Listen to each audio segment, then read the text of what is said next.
जोपर्यंत हा रस्ता खुला होत नाही तोपर्यंत आम्ही नागरिक म्हणून आमचं उपोषण ठाम आहे.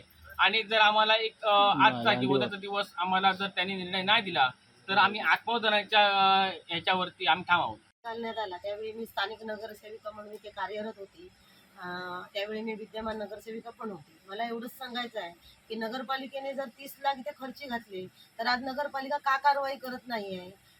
कारण नगरपालिकेने 30 लाख खर्ची घातलेले आहेत या रस्त्याला. आणि त्यावेळी मी स्थानिक नगरसेविका म्हणून ओपनिंगला मी आगवणकरांनाच इथे बोलवलेलं आणि आगवणकरांनी नारळ इथे वाढवलेला आहे. आणि त्यावेळी जर त्यांना विरोध करायचा होता तर त्याच वेळी त्यांनी विरोध करायला पाहिजे होता.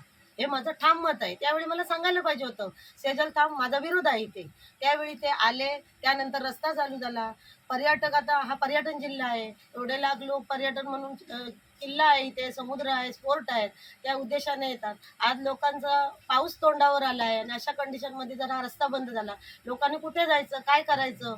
आणि ज्यांनी जागा दिली आहे जॉर्जी फर्नांडिस जॉर्जी फर्नांडिस त्यांची किती जास्तीत जास्त जागा या रस्त्याला गेली. त्यांना वाईट वाटतं आहे. म्हणजे एवढी जागा देऊन सुद्धा त्या ज्येष्ठ नागरिक आहेत. रात्री काय झालं त्यांना तर ॲम्ब्युलन्स कुठे येणार, कुठून येणार, आम्ही काय करायचं?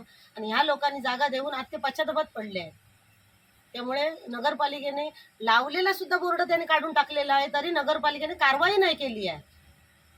मग लोकांनी काय करायचं याचं उत्तर त्यांनी द्यावं. नाहीतर 2 दिवसानंतर यांनी घेतलेला निर्णय ह्यांच्या निर्णयाशी आम्ही सगळी महिला सहमत आहोत. केलेलं तहसीलदारांनी आमच्या बाजूने निर्णय दिला की ही वहिवाट आहे. वहिवाट म्हणजे काय, येण्या जाण्याचा रस्ता, तो अडवता येत नाही. दुसरी गोष्ट की मी मंत्रालयाकडे तक्रार केली आणि मंत्रालयाकडे अहवाल मागितलेला. आता सिंहगड कायद्यामध्ये लिहिलं आहे की ही वहिवाट आहे ती मच्छीमारांसाठी आणि ती अडवता येत नाही. हा कायद्यात तरतूद आहे. ही तरतूद असताना ही अडवली हा गुन्हा आहे. आज प्रशासन लक्ष देत नाहीये किंवा मार्ग काढत नाहीये. आज स्थानिकांना खूप इथे प्रॉब्लेम होत आहेत. येण्या जाण्याचा रस्ता बंद झालेला आहे. 4 वर्षापूर्वी प्रशासनाने जेव्हा रस्ता हा जेव्हा घालू इच्छिला तेव्हाच त्यांनी पहिल्यांदा आधी शहानिशा करायला हवी होती की बाबा हे मालक तयार आहेत की नाही आहेत. जर ते नव्हते तर 30 लाखाचा निधी त्यांनी कसा काय खर्ची घातलेला आहे.